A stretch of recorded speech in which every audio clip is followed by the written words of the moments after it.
জয় গুরু। ভাইয়া আমাকে খাওয়ার জন্য কিছু দিবেন? কি দিব? এমন কিছু দাও যাতে আজকের পর থেকে আমার আর ভিক্ষাই করা না লাগে। আচ্ছা, আজকের পর থেকে তোর আর ভিক্ষাই করা লাগবে না। এই নে। এটা কি জিনিস? এটা ইঁদুর মারার বিষ। এটা খেয়ে তুই মরে যা, তাহলে তোর আর কখনো ভিক্ষাই করা লাগবে না। আরে ভাই, এত খাবার জিনিস কিছু একটা দিয়ে দাও। যা সালা, তুই বড় ভালো ছেলে না, তোর হাত ভাঙা না তোর পা ভাঙা, ইনকাম করে খেতে পারিস না। ওই দেখ ভাই, কেউ সাহায্য করো। সর সালা অকর্মার ঢেকি। দেখ, এরকম লোকদের ভিক্ষা দেওয়া যায়। ঠিক আছে, তোমরা এখানে দাঁড়াও একটু।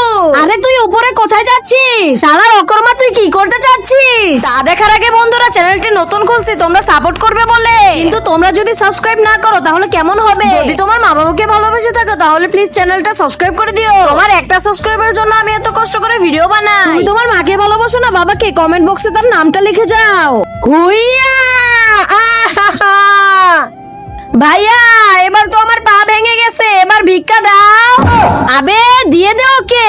না না, আমি তো দেব না। আরে ওর পা তো ভাঙা ছিল, টাকা পেয়ে ভালো হয়ে গেল।